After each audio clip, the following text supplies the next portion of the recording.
Let's get right into it. Lenore.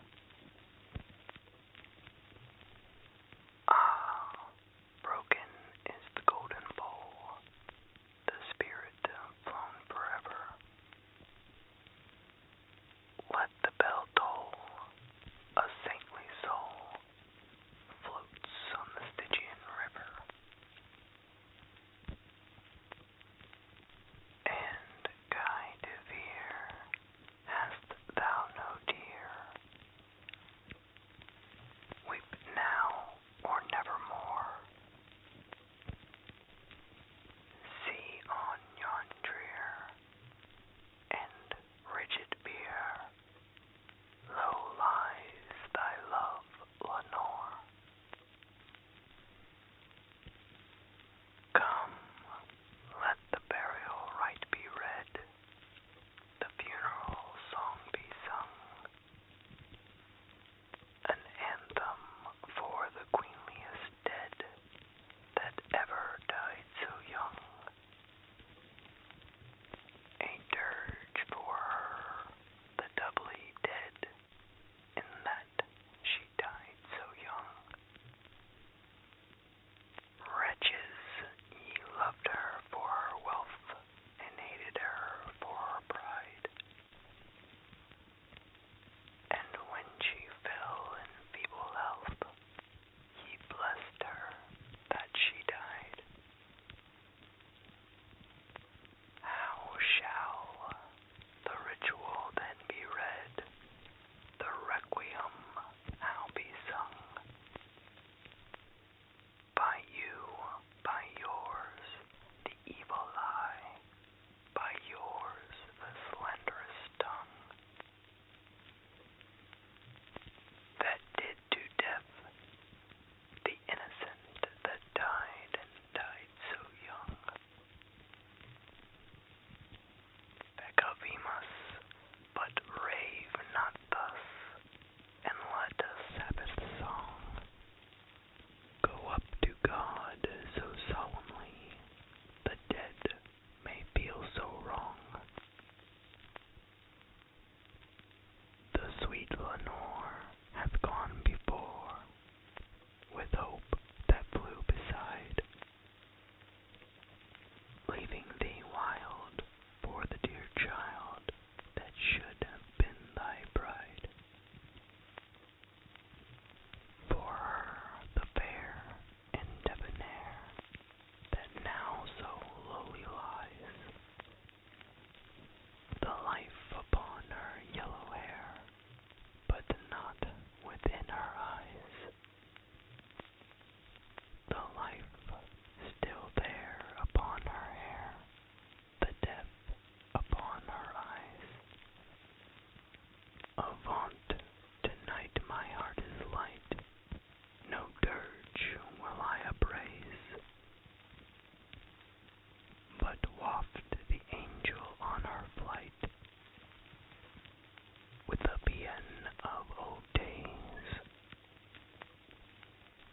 Let no bell toll, lest her sweet soul, amid its hallowed mirth, should catch the note as it doth float up from the damned earth.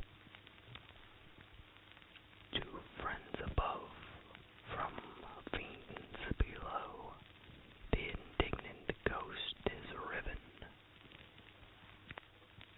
From hell unto a high estate, far up within the heaven. From grief and groan to a golden throne, beside the King of heaven. Annabel Lee. It was many and many a year ago, in a kingdom by the sea, that a maiden there lived whom you may know by the name of Annabel Lee. And this maiden she lived with no other thought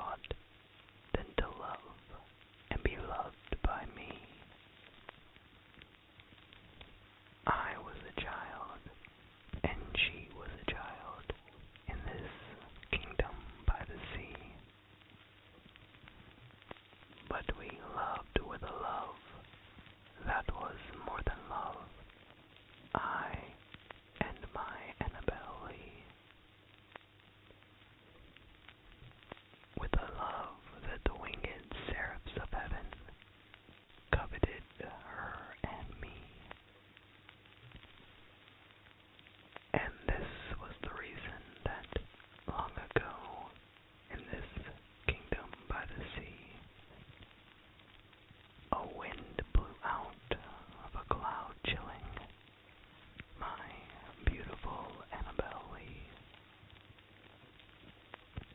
so that her high-born kinsman came and bore her away from me, to shut her up in a sepulchre in this kingdom by the sea. The angels, not half so happy in heaven, went envying her and me. Yes, that was the reason, as all men know, in this kingdom by the sea, that the wind came out of the cloud by night, chilling and killing my Annabel Lee. But our love, it was stronger by far than the love of those who were older than we, of many far wiser than we. And neither the angels in heaven above, nor the demons down under the sea, can ever dissever my soul from the soul of the beautiful Annabel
that you fancy me dead, and I rest so contentedly now in my bed, with her love at my breast, that you fancy me dead, that you shudder to look at me, thinking me dead. But my heart, it is brighter than all the many stars in the sky, for it sparkles with Annie, it glows with the light of the love of my Annie, with the thought of the light of the eyes of my Annie. Alone, from childhood's hour I have not been, as others were I have not seen, as others saw I could not bring my passions from a common spring. From the same source I have not taken, my sorrow I could not awaken,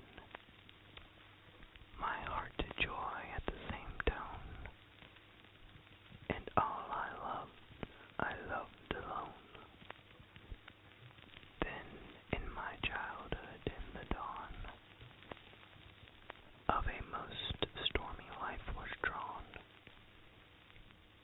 from every depth of good and ill, the mystery which binds me still, from the torrent or the fountain, from the red cliff of the mountain, from the sun that round me rolled, in its autumn tint of gold, from the lightning in the sky, as it passed me flying by, from the thunder and the storm, and the cloud that took the form, when the rest of heaven was blue, of a demon in my view. The Conqueror Worm. Lo, 'tis a gala night, within the lonesome latter years, an angel throng bewinged and bedight, in veils and drowned in tears, sit in a theater to see a play of hopes and fears, while the orchestra breathes fitfully the music of the spheres, mimes in the form of God on high mutter and mumble low, and hither and thither fly. Mere puppets they who come and go at bidding of vast formless things that shift the scenery to and fro, flapping from out their condor wings invisible woe. That motley drama, oh be sure, it shall not be forgot, with its phantom chased for evermore by a crowd that sees it not, through a circle that ever returneth in to the selfsame spot, and much of madness and more of sin, and horror the soul of the plot. But see amid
flirt and flutter. In there stepped a stately raven of the saintly days of yore. Not the least obeisance made he, not a minute stopped or stayed he, but with mien of lord or lady perched upon my chamber door, perched upon a bust of Pallas just above my chamber door, perched and sat, and nothing more. Then this ebony bird beguiling my sad fancy into smiling, by the grave and stern decorum of the countenance it wore. Though thy crest be shorn and shaven, thou, I said, art sure no graven, ghastly, grim, and ancient raven, wandering from the nightly shore. Tell me what thy lordly name is on the night's Plutonian shore. Quoth the raven, nevermore. Much I marveled this ungainly fowl to hear discourse so plainly, though its answer little meaning, little relevancy bore. For we cannot help agreeing that no living human being ever yet was blessed with seeing bird above his chamber door, bird or beast upon the sculptured bust above his chamber door, with such name as nevermore. But the raven, sitting lonely on the placid bust, spoke only that one word as if his soul in that one word he did outpour. Nothing farther than he uttered, not a feather than he fluttered, till I scarcely more than muttered, other friends have flown before. On the morrow he will leave me, as my hopes have flown before. Then the bird said, nevermore. Startled at the stillness broken by reply so aptly spoken, doubtless, said I, what it utters is its only stock and store, caught from some unhappy master whom unmerciful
Lenore.